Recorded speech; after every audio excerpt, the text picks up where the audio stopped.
यूहन्ना रचित सुसमाचार उसका 1 अध्याय उसका 1 वचन में लिखा है, आदि में वचन था और वचन परमेश्वर के साथ था और वचन परमेश्वर था, यही आदि में परमेश्वर के साथ था।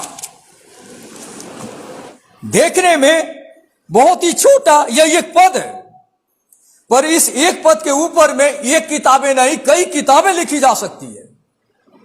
परमेश्वर के दास यूहन्ना ने इस पुस्तक को लिखा है, जिसे हम यूहन्ना रचित सुसमाचार भी कहते हैं। In the beginning was the Word, and the Word was with God, and the Word was God. He was with God in the beginning. देखिए, आप इस बात को समझने का प्रयास करिए। अपनी बाइबल में आप देखिएगा, यहां लिखता है आदि में वचन था, वचन था। अगर आप 1 पद से लेकर उसके 16 पद तक आप देखेंगे तो यहां पे बार बार वचन वचन वचन शब्द आया है। यह वचन कौन है? 1 पद से लेकर 16 पद तक कहीं पे भी कोई नाम जिक्र में नहीं आया है। जब आप 17वां पद पढ़ते हैं तब आपको पता चलता है कि यह वचन कौन है। देखिए, पद 17 में लिखा है, इसलिए कि व्यवस्था तो मूसा के द्वारा दी गई, परंतु अनुग्रह और सच्चाई यीशु मसीह के द्वारा पहुंची। 16 पद तक वचन का जिक्र यूहन्ना यहां पे कर रहा है और बाद में 17वां पद में वो बताता है कि यह वचन यीशु मसीह है। पद 29 में देखिए, फिर से लिखता है, दूसरे दिन उसने यीशु को अपनी ओर आते देखकर कहा, देखो यह परमेश्वर का मेमना है जो जगत का पाप उठा ले जाता है। जब आप शुरू के 4 पुस्तकें पढ़ते हैं, मत्ती रचित सुसमाचार, मरकुस रचित सुसमाचार, लूका रचित सुसमाचार, यूहन्ना रचित सुसमाचार, इन्हें सुसमाचार कहा जाता है, जो यीशु के जन्म, मृत्यु और यीशु के लाइफ का जिक्र करते हैं, जो चेले यीशु के साथ थे और जिन्होंने यीशु के बारे में लिखा है और यीशु की सच्चाइयों का वर्णन किया है। उसका जिक्र पहली 4 पुस्तकों में, नए नियम में हमें देखने को मिलता है। यीशु मसीह के जन्म का जिक्र न करते हुए यीशु मसीह परमेश्वर है, इस बात को एम्फेसाइज कर रहा है यूहन्ना। देखिए, ध्यान से समझिए। अगर आप मत्ती रचित सुसमाचार पढ़ते हैं और अगर आप लूका रचित सुसमाचार पढ़ते हैं, यीशु मसीह के जन्म का जिक्र किया गया है। जब आप मरकुस रचित सुसमाचार पढ़ते हैं तो शुरुआत में यूहन्ना बपतिस्मा दाता की सेवकाई का जिक्र किया गया है। पर जब आप यूहन्ना रचित सुसमाचार पढ़ते हैं, शुरुआत में आपको यीशु के जन्म के बारे में नहीं बताया गया है और शुरू से ही यूहन्ना परमेश्वर का दास यीशु मसीह के बारे में जब बताने लगता है तो उसका जो शुरुआती लाइन है वो ये है, आदि में वचन था। बड़ा सरप्राइज है। आज मैं आपको बताने का प्रयास करूंगा कि यीशु मसीह 2000 साल पहले वो मनुष्य बनकर इस संसार में आया, but before that he was in the beginning. यहां पर लिख रहा है, समझ रहे हैं आप? जब दुनिया बनी, जब सारी सृष्टि बनी, उत्पत्ति 1 अध्याय उसका 1 पद जब मैं और आप पढ़ते हैं बाइबल की पहली पुस्तक, आदि में परमेश्वर ने आकाश और पृथ्वी की सृष्टि की, उस बात को यहां पे आदि में वचन था, आदि में वचन था। बहुत बड़ा थॉट यहां पे परमेश्वर के वचन में मेरे और आपके लिए बताया गया है। जब मूसा ने उत्पत्ति की पुस्तक लिखी तब पहला अध्याय उसके पहले पद में is talking about the majesty of God, परमेश्वर कितना महान परमेश्वर है। जब नए नियम में यूहन्ना ने इन द बिगिनिंग में, आदि में वचन था, जब वो कह रहा है तो is talking about the majesty of Jesus Christ, वो बताना चाह रहा है कि कितना यीशु मसीह महान परमेश्वर है। इन द बिगिनिंग, आदि में परमेश्वर, आदि में वचन, आदि में परमेश्वर, आदि में वचन। देखिए, समझने का प्रयास करिए। यीशु परमेश्वर का वचन है, यीशु परमेश्वर का वचन। पहली बात अगर आप यहां पे देखेंगे वो ये बताया गया है कि यीशु शाश्वत है, यीशु अनंत है, यीशु अनादि है, यीशु सनातन है। कोई धर्म सनातन नहीं होता। आज हमारे देश में एक बहुत ही गलत कॉन्सेप्ट फैला हुआ है कि धर्म सनातन है। जब कोई व्यक्ति ही नहीं तो धर्म किधर है? सनातन का मतलब जिसकी न शुरुआत है न अंत है और वो हमेशा बना रहता, उसको सनातन कहते हैं। जहां कोई समाज ही नहीं है तो वहां धर्म किधर है?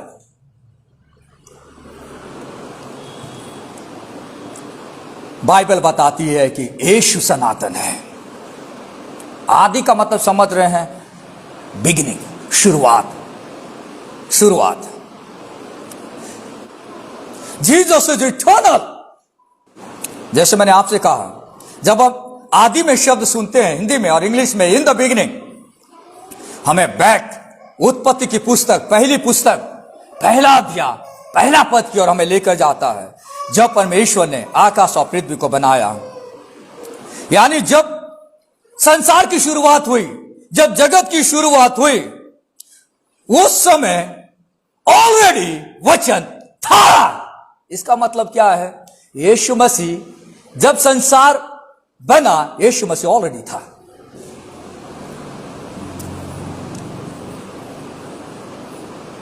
वचन ऑलरेडी था, वचन ऑलरेडी था। ऐसा कोई भी समय नहीं था जब वचन नहीं था। इसको समझना बहुत जरूरी है। यह इसलिए ज्यादा इंपॉर्टेंट है क्योंकि इस लाइन को लेकर कई सारी गलत शिक्षाएं फैलती जा रही है। हो सकता है कि आज नहीं तो कल, नहीं तो परसों कई इस प्रकार के लोग आपके घरों में आएंगे, आपको भरमाएंगे। आज इस शहर में कई सारे ऐसे ग्रुप हैं, कई सारे ऐसे शिक्षा देने वाले मसीह लोग पाए जाते हैं जिन्हें परमेश्वर की इस वचन की सही व्याख्या नहीं मालूम। वो लोगों के घरों में जा रहे हैं, क्रिश्चियन घरों में जा रहे हैं। पहले तो मैं बड़े बड़े शहरों में इस प्रकार की गलत शिक्षा देने वालों के बारे में मैं सुनता था, पर मैं इन दिनों कई सारे लोगों से भी मेरी मुलाकात हुई इस शहर में जो परमेश्वर के वचन की गलत शिक्षा के शिकार हो गए हैं और जो उन्हें सिखाने जा रहे हैं, जो उनके बीच में पास्टर बन के जा रहे हैं, वे परमेश्वर के वचन को गलत तरीके से लोगों को समझा रहे हैं।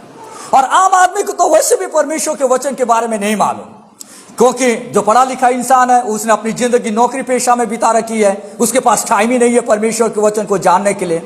उनको सिखाने वाला पास्टर के पास टाइम नहीं है लोगों को वचन सिखाने के लिए, और नहीं वो खुद जानता है। और खुद जानेगा तो उसको उतना मेहनत करना पड़ेगा, इसलिए वो इतना मेहनत तो कर नहीं सकता। इसलिए इस प्रकार की गलत शिक्षा देने वाले लोग बड़े बड़े चर्चेस के मेंबर्स को कब्जा कर लिए हैं और कैप्चर कर लिए हैं। इसलिए बर्बादी की ओर कलीसिया जा रही है। इन द बिगिनिंग, आदि में वचन था। यहां पे एक जबरदस्त बोल्ड डिक्लेरेशन हो रहा है, और ये जो वचन है, ये वचन को शैतान तोड़ मरोड़ कर लोगों के जीवन में ला रहा है और लोगों को भरमाने की कोशिश कर रहा है। आदि में वचन था, इसका मतलब क्या है? जब दुनिया बन रही थी, आकाश और पृथ्वी बन रहे थे, तब यीशु मसीह वहां पर था। इसका मतलब क्या है? उसके बनने से पहले से यीशु मसीह है।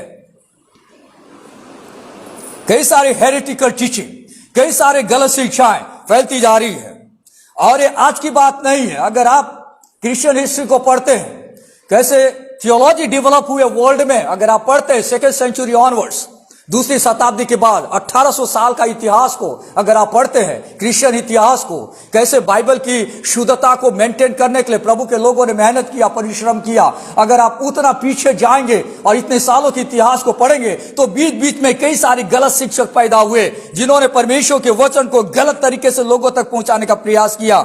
और उनमें से एक ग्रुप जो आज भी वर्तमान में, जिसे जेहोवा विटनेस कहा जाता है, और जेहोवा विटनेस वालों का अपना खुद का बाइबल है और वे अपने बाइबल को अपने शब्दों में ट्रांसलेशन कर रखे हैं। वो भी एक प्रकार का बहुत बड़ा ग्रुप है जेहोवा विटनेस। अगर आप चेन्नई चले जाएंगे, अगर आप मुंबई चले जाएंगे या किसी बड़े बड़े शहर में जाएंगे तो उसके बड़े बड़े इंस्टीट्यूट है, बड़े बड़े कॉलेजेस है इस ग्रुप का, इस चर्च का बड़े बड़े इंस्टीट्यूट है। पर परमेश्वर के वचन को गलत तरीके से लोगों तक पेश कर रहे हैं और कई सारे लोग उनके शिकार हो गए हैं। इसलिए बहुत जरूरी है परमेश्वर के वचन को सही अर्थों में जानना। अगर आप सही वचन को समझेंगे तो आपका विश्वास सही मजबूत होगा और आप 10 लोगों को क्या सैकड़ों लोगों को प्रभु का वचन बता पाएंगे। बड़े बड़े जो प्रीचर होते हैं, बड़े बड़े जो कन्वेंशन में प्रचार करते हैं, यानी जो बड़े बड़े भीड़ में, ग्राउंड में, प्लेग्राउंड में प्रचार करते हैं, वे बाइबल की टीचिंग वहां पे नहीं देते। वहां पे लोग दूसरी शिक्षाएं देते हैं पर बाइबल की टीचिंग नहीं देते, इसलिए लाखों लोग वहां उपस्थित होने के बाद भी वचन को जान नहीं पाते, ना समझ पाते हैं। कलीसिया वो जगह है जहां पे चर्च के अगुवे आपको हर छोटी छोटी बातों को सिखाते हैं कि आपका विश्वास मजबूत हो सके। जैसे यहोवा विटनेस वाले जो लोग हैं, वो लोग यीशु मसीह को शाश्वत नहीं मानते। इस टाइप के लोग यीशु मसीह को शाश्वत, अनादि, सनातन, अनंत नहीं मानते। वो लोग सोचते हैं कि यीशु मसीह को क्रिएट किया गया है, यीशु मसीह को बनाया गया है, यीशु मसीह की शुरुआत हुई जैसे इंसान की शुरुआत होती है। जब मैं और आप पैदा होते हैं तो हमारा बिगिनिंग होता है, हमारा क्रिएशन होता है। Yeshu Masih is already even before the creation of the world. एक लाइन यहां पे यूहन्ना पहली शताब्दी के लोगों को समझाने का प्रयास कर रहा है। और इन 1800 साल में कितनी सारी गलत शिक्षा इस पद को लेकर आए और लोग मानने के लिए तैयार नहीं। अगर आप किसी दूसरे धर्म के व्यक्ति को बोलेंगे तो मानने के लिए तैयार नहीं होगा। पर ये बातें ऑलरेडी बाइबल में लिखी गई है कि जीसस इज इटर्नल, यीशु शाश्वत है। यहां पे यूहन्ना यीशु मसीह के साथ साथ रहता था। जिसने यीशु को अपनी आंखों से देखा था वो यूहन्ना रचित सुसमाचार लिखता और कहता है कि यीशु इटर्नल है, यीशु शाश्वत है, वचन शाश्वत है। इस बात को समझाने का प्रयास कर रहा है। बाइबल में लिखा है कि उसके द्वारा सारी वस्तुएं बनाई गई है। तो सबसे पहली बात मैंने आपसे कहा वो ये है कि यीशु जो है वो अनंत है, शाश्वत है, अनादि है, सनातन है। दूसरी बात अगर आप यहां पे देखेंगे, यीशु त्रिएकत्व का दूसरा व्यक्ति है। एक और बहुत बड़ा सब्जेक्ट अगर आप यहां पे देखेंगे, बहुत कठिन है पर आज मैं आपको शॉर्ट में बताऊंगा। भविष्य में आपको इन बातों को समझने के लिए बहुत टाइम लगेगा, पर चूंकि आज के वचन में आया इसलिए कुछ तो हिंट मैं आपको इस बारे में बताने का प्रयास करूंगा। आदि में वचन था और वचन परमेश्वर के साथ था। दूसरी बात देखिए यहां पे, वचन तो आदि में था, इन द बिगिनिंग वचन था, पर यह वचन परमेश्वर के साथ था। आम इंसान जब इसे पढ़ेगा तो समझ नहीं पाएगा। वचन परमेश्वर के साथ, वचन परमेश्वर के साथ, the word was with God, वचन परमेश्वर के साथ था। यानी शुरू से ही यह बात एकदम क्लियर है कि यीशु मसीह का परमेश्वर के साथ रिश्ता था बिफोर द वर्ल्ड बिगेन। दोनों के बीच में एक क्लोज रिलेशनशिप, एक रिश्ता बना हुआ है। इन द बिगिनिंग, आदि में, वो भी फिर से मैं आपको बता रहा हूं, आदि में रिश्ता किसके साथ होता है? एक व्यक्ति का व्यक्ति के साथ रिश्ता होता है। एक फोर्स का या एक हवा का इंसान के साथ दोस्ती नहीं हो सकता। इम्पर्सनल जो फोर्स है उसका इंसान के साथ दोस्ती नहीं हो सकता। व्यक्ति व्यक्ति के साथ दोस्ती करता है। परमेश्वर पिता एक व्यक्ति है, यीशु मसीह व्यक्ति है, इसलिए आदि में दुनिया बनने से पहले उनके बीच में एक रिलेशन था, एक दोस्ती थी। इसलिए यीशु ने अपने चेलों को सिखाया, जब तुम पिता से प्रार्थना करो तो कहना, हे पिता, हे हमारे बाप, तू जो आसमान में है। कहां से कहां लिंक है, बहुत बड़ी बात है यहां पे। इसलिए यहां पे दूसरी लाइन में मैं आपको बताने का प्रयास कर रहा हूं कि Jesus is the second person of the Trinity. जब कोई व्यक्ति यीशु पे विश्वास करता है उसे इस बात को समझना बहुत जरूरी है। हम कई बार प्रार्थना में बोलते हैं त्रिएक परमेश्वर, राइट? आप समझते हैं त्रिएक परमेश्वर और एक ट्रिनिटी जो कॉन्सेप्ट है बाइबल में, जो बड़े बड़े थियोलॉजियन से समझते हैं, परमेश्वर पिता, परमेश्वर पुत्र, परमेश्वर पवित्र आत्मा, त्रिएक परमेश्वर पर हम विश्वास करते, हम लोग बोलते हैं। बहुत सारे लोगों के सिर के ऊपर से चले जाएगा ये कॉन्सेप्ट, पर मैं आपको थोड़ा सा आइडिया जरूर देना चाहता हूं। वचन देहधारी होने से पहले ऑलरेडी अनंत काल से परमेश्वर है और पिता के साथ उसका फेलोशिप है और दोस्ती है। He always existed in unity and fellowship with God। यानी यीशु मसीह मनुष्य बनने से पहले परमेश्वर पिता के साथ ऑलरेडी उसकी संगति थी, उसकी दोस्ती थी।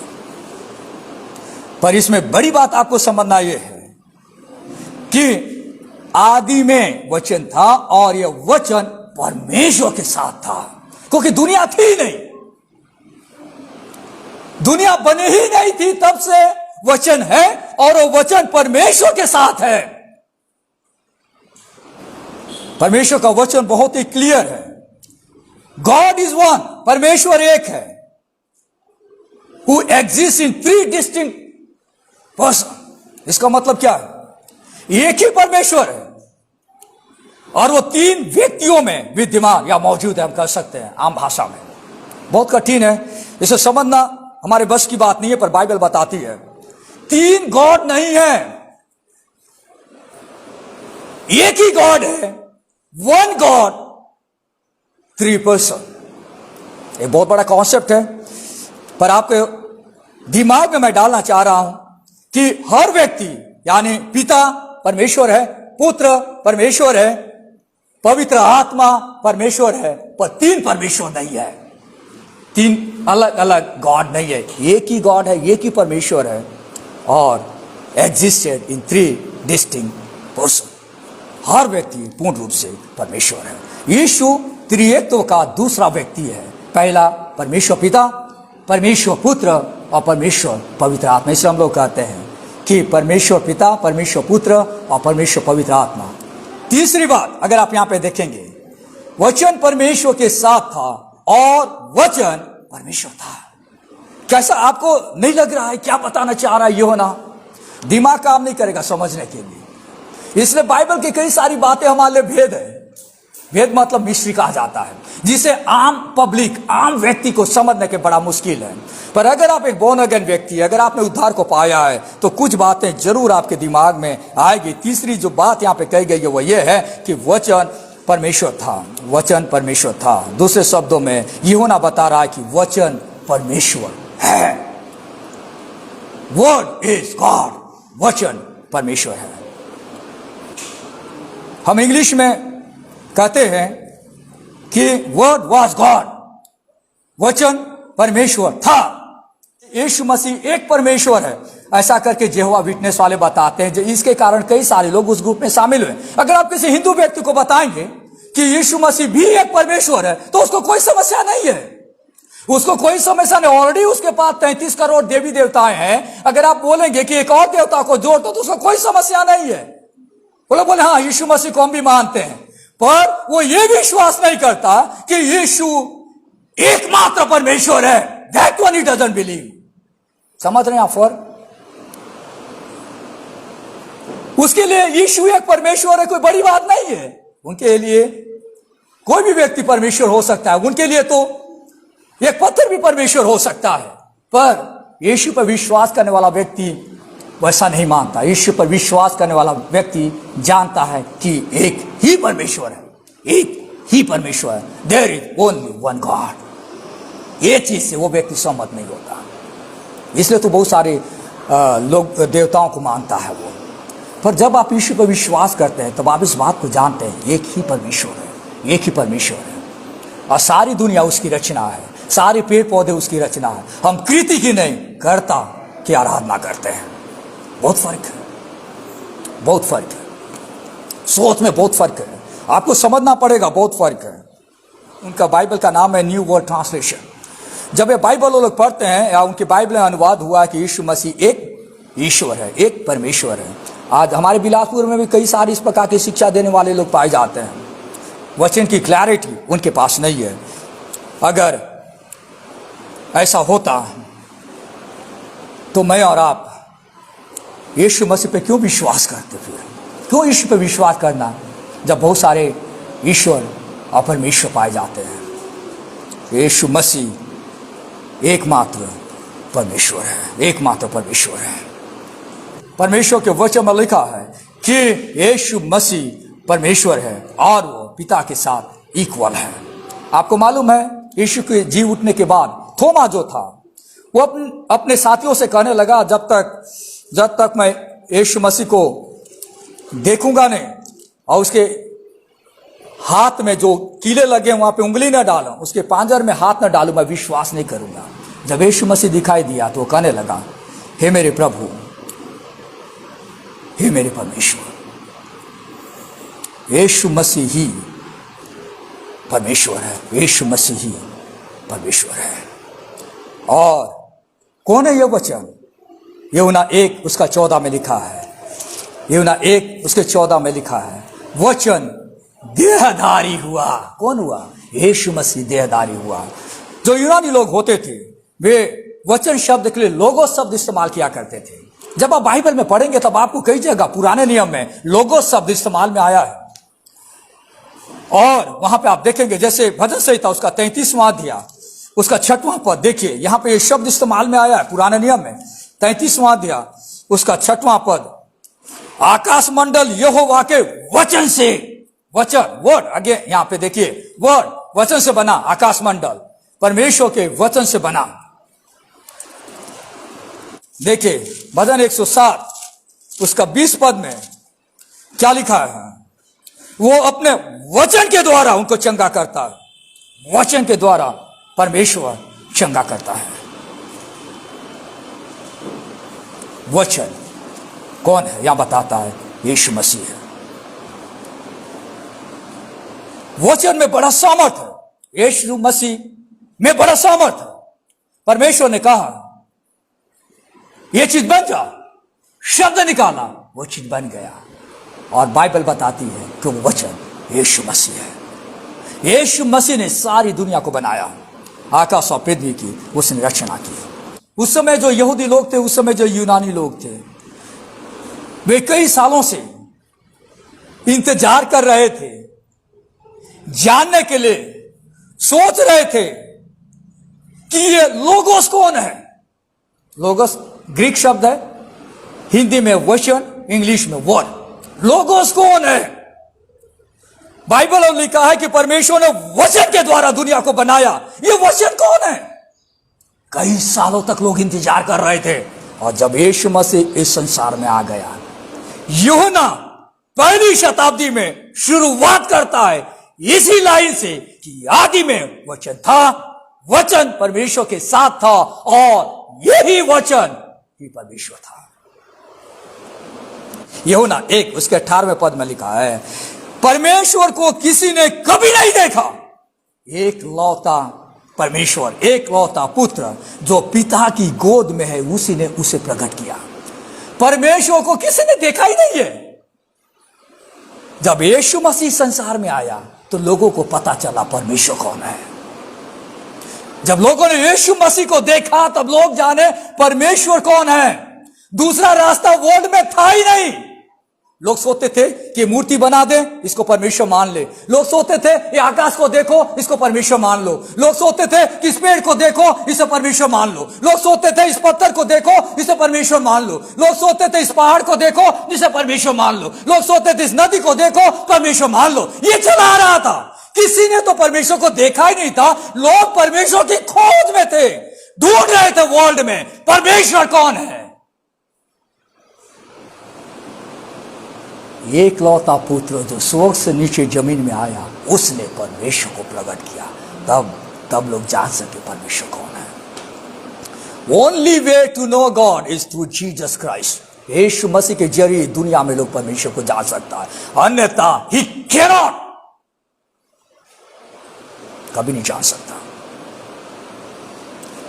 एक वचन होने के नाते इनविजिबल गॉड को, जिस परमेश्वर को किसी ने नहीं देखा, उसको पुत्र प्रकट करता है, यीशु मसीह प्रकट करता है। एक वचन होने के कारण में यीशु मसीह के द्वारा परमेश्वर हमसे बातचीत करता है। जब यीशु मसीह संसार में आया, देखिए जब आखिरी ये पुस्तकें लिखी जा रही थी बाइबल की, मैंने इब्रानियों की पत्री उसका 1 अध्याय देखिएगा, वहां पे क्या लिखता है। 1 अध्याय 1 और 2 पद यहां से देखिए। पूर्व युग में परमेश्वर ने बाप दादों से थोड़ा थोड़ा करके, पूर्व युग में मतलब in ancient age, long back, पूर्व युग में जब पुराने नियम की पुस्तकें लिखी जा रही थी, जब परमेश्वर के जो लोग थे, अब्राहम के समय में, इसहाक के समय में, याकूब के समय में, और उस समय जो भी लोग थे, परमेश्वर ने बाप दादों से थोड़ा थोड़ा करके और भांति भांति से भविष्य वक्ताओं के द्वारा, बाद में भविष्य वक्ता आए, यशायाह नबी आया, यिर्मयाह नबी आया, यहेजकेल आया, मलाकी आया,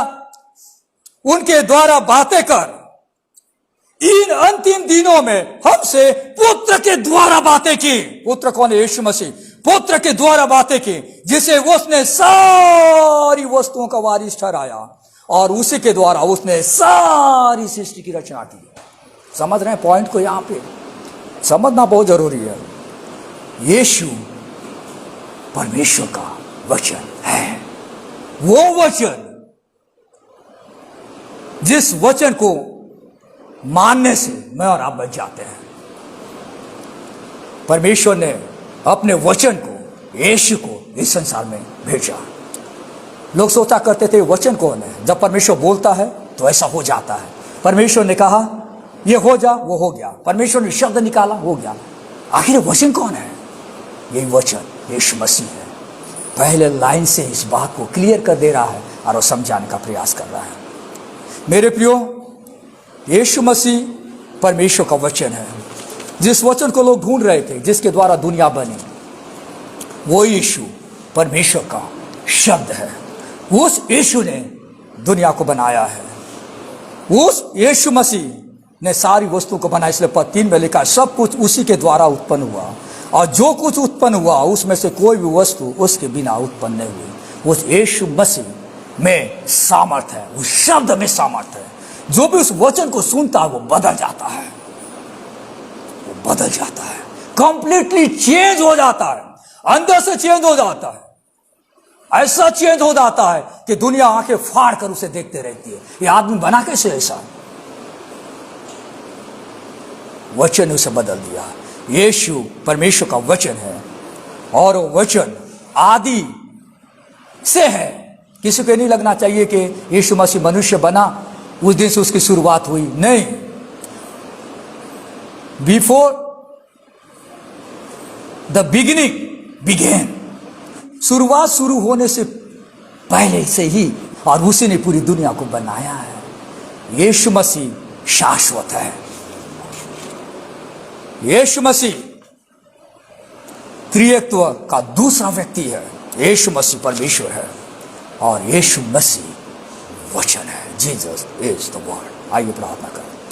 प्यारे परमेश्वर, हम धन्यवाद देते सुंदर वचन के लिए। प्रभु, इन कठिन बातों को समझने के लिए आपने हमारी सहायता की, मदद की। हम आपको धन्यवाद देते हैं। हम उन हर एक भाई और बहनों के लिए प्रार्थना करना चाहते हैं जो आपके वचन को सीखना चाहते हैं और इन दिनों बढ़ रहे हैं। प्रभु, आप उनके मन की समझ को बढ़ा दें कि वो वचन को समझ पाए और दुनिया में विटनेस कर पाए, समझा सकें, बता सकें कि यीशु मसीह आप आदि से हैं और आप मनुष्य बनकर इस संसार में आए।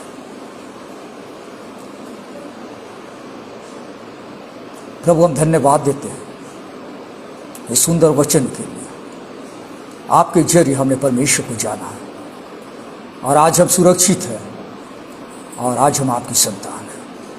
धन्यवाद देते हैं प्रभु आज के सुंदर वचन के लिए। यीशु के नाम से प्रार्थना को मानते हैं। आमीन।